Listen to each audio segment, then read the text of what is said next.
바쁜 일상생활과 과도한 스트레스로 자기관리에 소홀하다 보면 비만이 되기가 쉽고요. 또 피부 관리에도 애를 먹게 마련입니다. 그래서 오늘 이 시간에는 다양한 비만 치료법과 그리고 피부를 관리할 수 있는 요령까지 자세히 알아보도록 하겠습니다. 원장님 안녕하십니까? 네. 요즘 피부에 대해서 많은 분들이 관심을 가지고 계신데요. 젊었을 때는 잘 드러나지 않은 주름 같은 경우에 20대 중반만 돼서도 눈가에 잔주름이라든지 이런 것들이 눈에 띄게 보이거든요. 주름은 왜 생기는 건가요? 주름이란 피부 진피층 밑에 존재하는 피부 세포를 젊게 유지시켜주는 콜라겐과 같은 탄력 섬유의 손실로 인해서 피부 표면에 생기는 고를 의미합니다. 나이가 들거나 햇볕의 노출, 얼굴의 움직임이라든지 웃을 때 등의 여러 가지 복합적인 요인에 의해 생기게 됩니다. 주름은 보통 눈에 띄게 주름이 생기는 나이는 20대 후반에서 30대 전후이며 40대는 피부 탄력성이 크게 감소하여 주름이 선명하게 나타나게 됩니다. 따라서 나이가 들수록 주름이 깊어져 치료하기 힘들기 때문에 하루라도 빨리 주름을 관리하는 게 가장 중요합니다. 네, 얼굴의 주름 중에서 그 고양이 주름이라고 하더라고요. 그 인중 주름의 경우에 입가를 좀 쭈글쭈글하게 보이게 해서 나이를 많이 들어 보이게 하기 때문에 걱정하는 분들 많으신데 어떻습니까? 네, 입가 주름 때문에 웃을 때 조심스러운 분들이 많다고 하는데 입가뿐만 아니라 얼굴의 어느 부위든 주름이 생기면 신경이 쓰이게 마련입니다. 그 중에서도 입 주변 부위는 피부막이 얇고 섬세해서 웃을 때와 같은 자극에도 매우 민감하고 음식을 먹거나 말을 하기 때문에 사용 빈도가 가장 많은 피부 부위라 할 수 있습니다. 그렇기 때문에 쉽게 건조할 수 있고 잔주름이나 붉은 주름이 생기기도 합니다. 특히 건조한 날씨나 건조한 실내에서 주로 생활하는 경우에는 더더욱 인중주름이 심해질 수 있는데 입 주변의 피부는 피지 공급선이 거의 없어서 쉽게 건조해질 수 있기 때문입니다. 인중주름을 고양이 주름이라고도 부르는데 고양이 주름이 생기면 화장이 잘 먹히지 않아 애를 먹는 것은 물론 심해지면 마치 나이가 많으신 할머니의 전형적인 특성을 나타내는 것처럼 보이기 때문에 주의해서 관리하는 게 좋습니다. 네, 이 인중주름이 잘 생기게 되는 경우가 특별히 있습니까? 네, 다른 부위에 비해서 인중주름만 특별히 잘 생기는 경우에는 피부의 특성 외에 습관과도 연관될 수 있습니다. 예를 들어서 습관적으로 찡그린 표정을 짓거나 TV나 책을 볼 때 턱을 자주 개는 경우에도 인중주름이 잘 생기게 합니다. 그리고 입을 자주 삐죽거리거나 입꼬리에 지나치게 힘을 주고 꼭 다무는 표정을 짓는 경우에도 예를 들 수 있습니다. 그 외에 입을 오므라드리는 동작으로 흡연이나 치아가 없을 때와 같이 여러 가지 경우가 있을 수 있으며 이런 습관들이 인중주름을 생기게 하는 직간접적인 원인이 되기도 하겠습니다. 네, 그렇다면 그 인중주름, 즉 고양이 주름을 치료할 수 있는 방법이 있다면 무엇이 있을까요? 네, 인중주름도 일반적인 주름과 같이 보톡스나 필러를 통해서 시술하는 경우가 많습니다. 하지만 보톡스의 경우에는 6개월 정도 지속되기 때문에 번거로운 면과 효과적인 면에서 단점이 있었습니다. 그래서 최근에는 레이저 시술을 통해서 고양이 주름을 치료하는 방식이 이루어지는데요. 피부 재생 능력이 뛰어나고 다른 피부에 비해서 상대적으로 민감한 입가 주위 피부의 주름 치료에도 많은 도움을 줍니다. 표면을 바꾸는 레이저와 심부의 진피층까지 도달하는 레이저를 동시에 조사해서 고양이 주름을 제거함과 동시에 주변 피부도 새로운 피부로 만들어줍니다. 피부가 원래 가지고 있는 자연 치유력을 이용해서 피부를 바꾸면서 콜라겐을 생성시켜 피부에 탄력을 주면서 피부를 젊고 건강하게 만들어줍니다. 기존의 주름 치료는 치료 후에 피부가 심하게 검어지는 현상이 발생해서 강하게 레이저를 조사하는 게 어려웠습니다. 그런 이유로 인해서 고양이 주름에 레이저를 활용하기에는 어려운 측면이 존재했습니다. 하지만 이러한 현상을 현저하게 줄이면서 강하게 조사할 수 있게 되겠습니다. 네, 그렇다면 이 고양이 주름이 생기지 않게 예방할 수 있는 방법은 없을까요? 네, 얼굴의 모든 주름이 그러하겠지만 유수분의 공급과 자외선 차단이 매우 중요합니다. 또한 입가는 피지성과 땀샘이 없어 매우 건조하므로 주름 개선 기능성 에센스를 자주 발라주고 각질이 일어나지 않도록 수분 에센스를 자주 발라주는 것도 도움이 됩니다. 또한 자외선 차단제는 꾸준히 발라주는 게 중요하고 귀찮더라도 일주일에 최소 한 번 정도는 마사지나 팩을 해주면 많은 도움이 될 수 있겠습니다. 네, 제 주변에도 이런 분들 많으시던데요. 나이가 들어가면서 눈밑이 좀 볼록해지면서 지금 처져 보이는 그런 증상 때문에 고민하는 분들이 많이 계십니다. 그런데 이런 현상은 왜 생기는 건가요?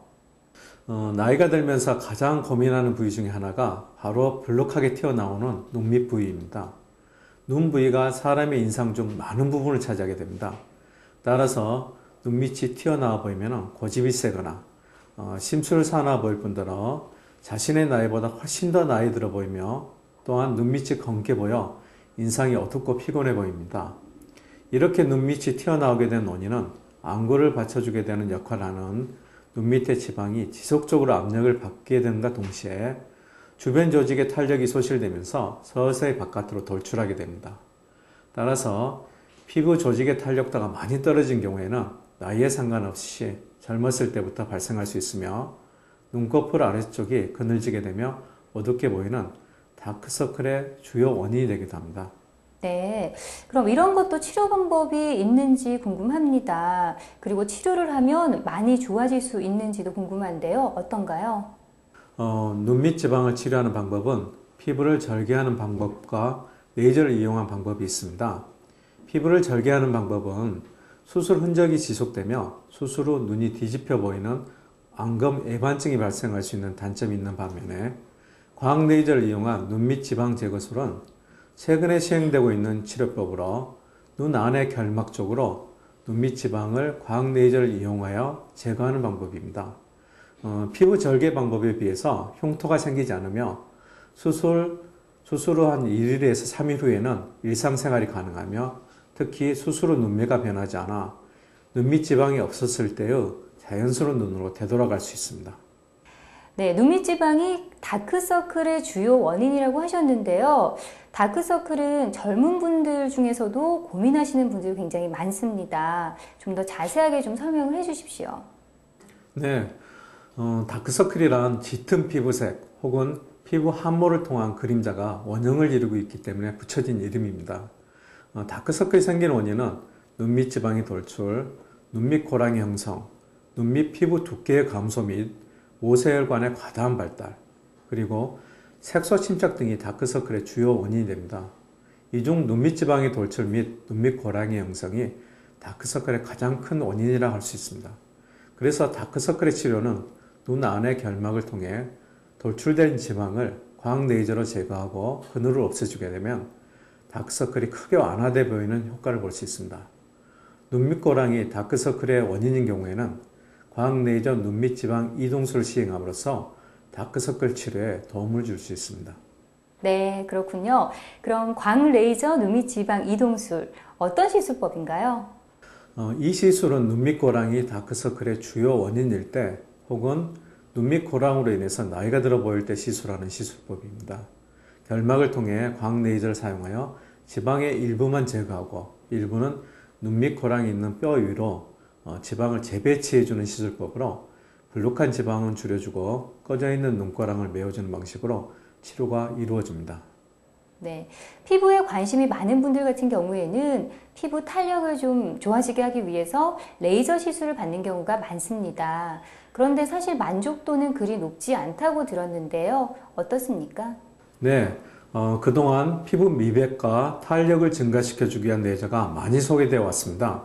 미백 장비는 그 나름대로 미백 효과를 가지고 있지만 환자를 치료하다 보면 레이저를 여러 번 시술해도 좀처럼 없어지지 않는 색소들이 있습니다. 이때는 특정 색소에 좀 더 효과적인 레이저는 없을까 하는 아쉬움이 있었습니다. 그리고 탄력을 증가시켜주는 레이저에도 여러 종류가 있어서 각 레이저 나름대로 장점은 있으나 시술 후 바로 효과가 나타나지 않고 시술 여러 번 받아야만 효과가 나타나는 등 여러 면에서 부족한 부분이 많았습니다. 하지만 레이저를 통해서 치료하게 되면 피부 치료에 많은 도움을 줄 수 있는데 치료 효과를 높이는 것뿐만 아니라 치료 횟수도 현저하게 줄어들게 함으로써 일상생활의 지장을 줄일 수 있어 보다 편리하게 시술받을 수 있습니다. 네, 그렇다면 레이저를 통한 피부 치료는 어떻게 이루어지는지 설명 부탁드릴게요. 네, 상대적으로 적은 횟수의 치료를 통해서 주름 제거, 피부 리프팅, 그리고 미백의 우수한 치료 결과를 보이는데 이는 세 가지 레이저 기능 때문입니다. 먼저 첫 번째 기능은 레이저 안에 내장된 컴퓨터에 의해 주름이 많고 탄력이 없는 노화된 피부 깊이를 측정해서 컴퓨터에 의해서 결정된 깊이만큼 레이저를 쏘게 되고 레이저를 받은 피부는 완전히 새로운 피부로 바뀌게 됩니다. 두 번째 기능은 피부 리프팅과 전반적인 탄력, 주름 제거에 효과적인 복합 레이저 에너지를 동시에 피부 진피층 전반에 고르게 전달해서 피부 진피층에 존재하는 섬유화 세포를 자극하고 피부가 노화되면서 없어진 콜라겐과 엘라스틴을 새롭게 생성시켜 줌으로써 나이가 들어가면서 없어진 피부 탄력이 점차 증가되고 처진 피부는 다시 탄력을 받아 리프팅되며 주름 역시 점차 얇아지거나 없어지게 됩니다. 마지막 기능은 피부 리프팅에 가장 효과가 좋은 레이저 에너지 파장인 1319 나노미터 파장을 다시 한번 집중적으로 피부 표피층과 진피층 중간에 에너지를 집중시켜 주는 것입니다.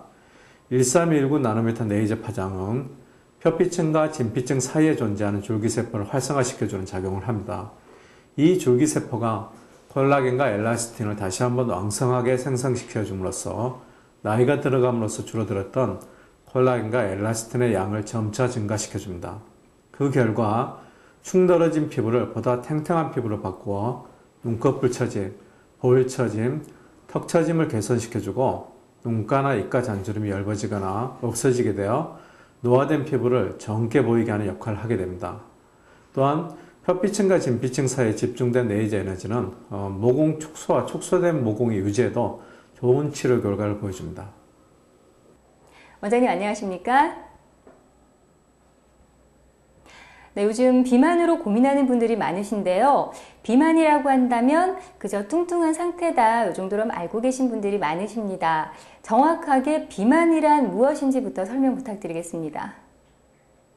뚱뚱한 상태를 비만이라고 하는 것도 틀린 것은 아니지만 정확히 설명드리면 비만이란 몸 안의 체지방이 과도하게 축적된 상태를 말합니다. 즉 단순히 체중이 많이 나가는 과체중을 의미하는 것이 아니라 몸 안에 체지방이 증가된 상태를 말하는 것이라고 할 수 있습니다. 비만의 특성을 살펴보면 남녀 간에도 차이가 있는 것을 알 수 있는데 여성은 허벅지와 둔부의 지방 분포가 많고 남성에서는 허리 주위를 따라 많이 분포하게 됩니다. 이러한 지방 분포에 따라 여성형 하복부 비만 혹은 남성형 상체 비만으로 부르기도 합니다. 네, 그렇군요. 그럼 일상생활 중에서 우리가 비만을 예방할 수 있는 방법은 어떤 것들이 있을까요? 생활 습관을 개선하여서 식사량을 줄이고 운동량을 증가시키는 것입니다. 식이요법은 칼로리 섭취를 줄이는 것이 가장 중요한데 평소에 섭취하던 열량보다 500에서 1000칼로리 정도를 덜 섭취하도록 권장하고 있으며 최근에는 식사 중 영양소 조정에 따라서 체중 감소 효과에 차이가 있다고 알려져 있습니다. 운동은 체중이 줄어든 후에 다시 증가하지 않도록 하기 위한 것이므로 매우 중요한데요. 치료 효과가 나타나기 위해서는 적어도 매일 30분의 운동이 필요하다고 하겠습니다. 하지만 이런 형태의 생활 습관을 유지하기가 쉽지 않아서 많은 분들이 비만이 될 수 있는 생활 환경에 노출되고 있다고 볼 수 있는데 경우에 따라서는 비만 치료가 필요한 경우가 있습니다. 네, 그럼 최근의 비만 치료는 어떻게 이루어지고 있는지 자세한 설명 부탁드리겠습니다. 네, 과거의 비만 치료는 단순히 지방의 볼륨을 줄이는 데 목적을 두고 지방 흡입과 그 이외의 비수술적인 시술법 위주로 이루어졌다고 볼 수 있습니다. 하지만 최근의 비만 치료는 전체적인 체형을 고려하고 건강을 중시하는 개념으로 변화하고 있습니다. 그래서 지방 흡입도 여러 가지 다양한 방법을 통해 치료가 이루어지고 있고 여러 가지 비수술적인 비만 치료법도 많이 나오고 있습니다. 하지만 지방 흡입이 비만 치료에는 효과가 있지만 수술을 통해 이루어짐으로 인해서 여러 가지 단점이 있고 그에 반해 비수술적인 치료법들은 지방 흡입이 안정적으로 시술이 이루어진 장점이 있지만 그 치료 결과가 만족스럽지 못해 활발히 시술되지는 못했습니다. 이런 측면에서 초음파를 이용한 지방 파괴술은 비수술적 방법으로 기존의 지방 흡입술에 준하는 효과를 얻을 수 있는 비만 치료법이라고 말씀드릴 수 있습니다. 네, 앞서 말씀을 해주신 초음파를 이용한 지방 파괴술이란 어떤 시술법인지 구체적으로 설명 부탁드리겠습니다. 네, 일반적으로 지방을 분해하고 파괴한다고 하면 지방 흡입 수술이 떠오르실 겁니다. 하지만 많이 알려져 왔던 지방 흡입 수술은 기계가 직접 살갗을 뚫고 지방층으로 들어가서 시술했기 때문에 늘 위험성이 동반되는 수술이기도 했습니다. 반면 초음파 지방 파괴술은 고강도 집속형의 초음파를 지방층에 포커싱할 때 생기는 아주 강한 열을 이용해서 지방 조직을 태워서 파괴하는 시술법을 말하는데요. 파괴된 지방세포는 우리 체내의 청소 기능을 하는 식세포인 마크로파지에서 지방세포 잔해물들이 체례가 됩니다. 또 피부 밖에서 고강도 직접 초음파를 지방이 있는 부위에 조사해서 1.3cm 깊이에 있는 피하 지방 조직을 파괴하기 때문에 지방 흡입처럼 살갗을 뚫는 위험 부담이 없습니다. 초음파 노출이 된 부위는 56도씨 이상의 급격한 온도 상승이 일어나고 열 응고 괴사가 생기면서 지방 조직이 파괴되고 열 변성 과정에 의해서 섬유막의 수축도 일어나게 됩니다. 이렇게 손상된 조직세포에 염증 반응이 만들어지게 되면 대식세포는 림프 시스템을 통해 지방 조직 잔해물을 처리하게 됩니다. 네, 초음파 지방 파괴술에 대해서 알아보고 있는데요. 일반적으로 우리가 비만이라고 하면 지방 흡입술을 우선 떠올리는 분들이 많으시거든요. 어떻습니까? 네, 지방을 파괴하여 제거하든 흡입을 해서 제거하든 근본적으로 우리 몸의 지방을 제거한다는 원리는 같습니다. 다만 지방 흡입 수술은 체형 교정을 위한 비만 치료 방법으로 효과적인 결과를 얻을 수 있는 방법입니다. 하지만 수술 자체 위험과 마취에 의한 부작용으로 인해서 드물긴 하지만 치명적인 결과를 야기할 수 있으며 수술 후 일정 기간 동안 수술 부위에 심한 통증이나 붓기로 일상생활에 바로 복귀가 힘들 수 있고 수술 후 관리를 제대로 받지 않게 되면 수술 부위의 피부 조직이 울퉁불퉁해질 수 있어서 수술 이후 꼭 관리가 필요한 단점이 있습니다. 반면 초음파 리포소닉 지방 파괴술은 지방 흡입에 준하는 결과를 내면서 수술에 대한 거부감이 없고 수술 후 관리가 필요하지 않은 방법입니다. 따라서 뱃살을 빼고 싶은데 차마 수술이 두려워 겁을 내시는 분이나 수술 후 관리 시간을 내지 못해서 망설이는 분들에게 적합한 시술법이라고 할 수 있습니다. 아무리 비수술적인 방법이라고 하지만 그래도 부작용에 대해서 염려하는 분들도 계십니다. 어떻습니까? 네, 지방 흡입처럼 절개를 통해 이루어지는 시술이 아니므로 지방 흡입술을 시행할 때 발생할 수 있는 부작용은 거의 없으며 있어도 아주 경미합니다. 따라서 시술 후의 활동에 별다른 제약이 없으며 시술 바로 다음 출근을 하거나 일상생활 복귀가 가능합니다. 시술 후에는 개인에 따라 약간의 홍반이나 멍, 붓기 등이 나타날 수 있고 시술 후 약 일주일경에는 시술 받은 부위에 약간의 뻐근함을 느낄 수 있는 정도입니다. 네, 초음파 지방 파괴술에 대해서 자세히 살펴봤습니다. 그 외에 다른 비만 치료법이 있다면 무엇이 있을까요? 네, 앞서 설명드린 방식은 체내에 불필요한 지방을 초음파를 이용해서 파괴를 하거나 흡입관을 이용해 흡입해내는 방식의 비만 치료법이었습니다. 하지만 최근에는 좀 더 간편하게 치료할 수 있는 방법들이 많이 나오고 있습니다. 그 중에서 우주복의 원리를 응용해 혈액순환을 증가시켜서 체내 노폐물을 효과적으로 없애는 시술법이 있습니다. 부분 비만 케어 시스템은 운동할 시간이 없는 직장인이나 체중 감량 이후의 체중 관리에 효과적입니다. 인체의 노폐물 제거와 지방 분해 효과가 있어서 특히 하체 비만, 복부 비만 환자에 아주 효과적입니다. 또한 다른 비만 치료 주사요법과 병행하면 시너지 효과를 기대할 수 있습니다. 치료가 다른 비만 치료법에 비해 아주 간편하게 이루어지는데 치료 시간은 30 내지 40분 정도로 바쁜 직장인도 충분히 치료받으실 수가 있습니다. 네, 지금까지 도움 말씀 고맙습니다. 사람은 누구나 나이에 따라 외모도 함께 변해가는데요. 세월이 주는 흔적을 막을 수는 없지만 철저한 자기관리를 통해서 조금씩 피해갈 수는 있습니다. 자외선이나 음주, 흡연, 그리고 스트레스 등을 조절하면서 당당한 자신감 찾으시고요. 평소에 자기관리 철저히 하시면 건강하게 생활할 수 있을 것 같습니다. 오늘 준비한 내용은 여기까지고요. 다음 이 시간 더 건강한 정보로 찾아뵙겠습니다. 함께해 주신 여러분 고맙습니다.